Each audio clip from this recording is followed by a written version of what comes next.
Always good to see Oriol Servia in an IndyCar. Even better to see him in the Indianapolis Motor Speedway.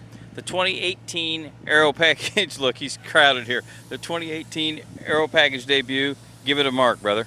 10. 10 for the first day was, honestly, it could not have gone any better. I was talking to someone earlier. Back in the day, we used to have a new car every year. And I remember that first unveiling or first test day, it wasn't really a test day. There were always little things, electronics, a fuel pump, never usually anything important, but something that would stop you from running. And today, actually, everything went so smooth. We accomplished everything we wanted to do in 2 days in 1 day. So it was great. The car felt great out of the pits. I was actually flat out of the pits, which just says how not smart I am, but how great the car felt. And it was like this the whole time. We did 2 long runs, super consistent. We tried all different things, and I don't know, felt great. Felt very benign, very.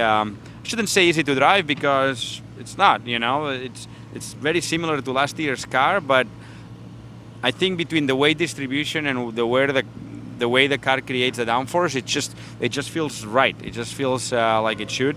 Even today, that it's a really hot day. It was 130 degrees out there on the asphalt, and we had NASCAR running for 3 days on good years. So it's never ideal conditions that way, and even so, it felt great.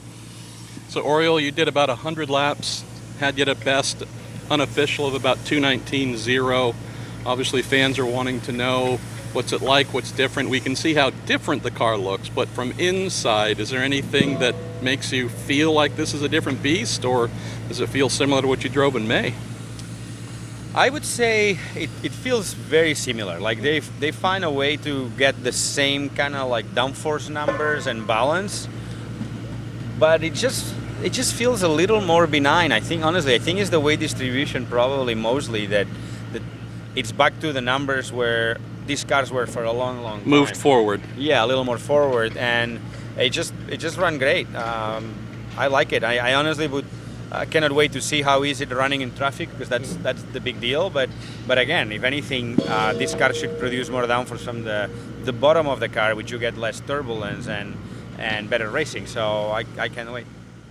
You think, kid, that when you come back in May, their goal is it's a 3-year deal with keeping the kits frozen, that they can maybe exceed the speeds that you guys have been running into the last couple of years? It's to come out of the box at 2:19.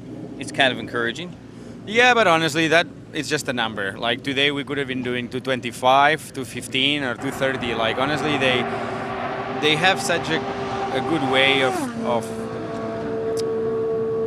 dictating the rules that I honestly think they just want to keep us below 2:30 for safety. We drivers want to go always 2:45 if we can, but where the safety is today in terms of car, and until we have the proper shield, and until maybe we can improve the A fence, not this one, just any fence out there. I think they just need to keep us below 2:30. So it's all a number, but you have to get to that number in a way that you can run close to each other, that it's safe, still a challenge, and definitely still a challenge and a lot of fun.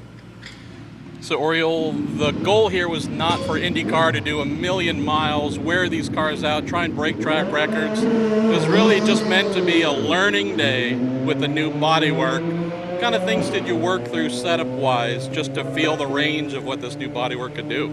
Yeah, actually, as you said, it's not a test that neither Penske or Sam Smith's team are dictating anything or trying any setup. It's totally directed by IndyCar, the number of laps, what to test next, between them, Dallara, and Honda, making sure that they get the proper cooling. Like there's a lot of things that we drivers don't think about, but when you change the whole body of a car, affects a lot of things. From, I was saying, the engine cooling, the brake cooling, and that's what this is about, making sure that parts don't fly away after we do many laps, and then everything can run, and then it's going to be up to the teams and drivers to get the most speed out of it. So yeah, doing 2:18s, 2:19s today was perfectly a good speed. So last quick question for you.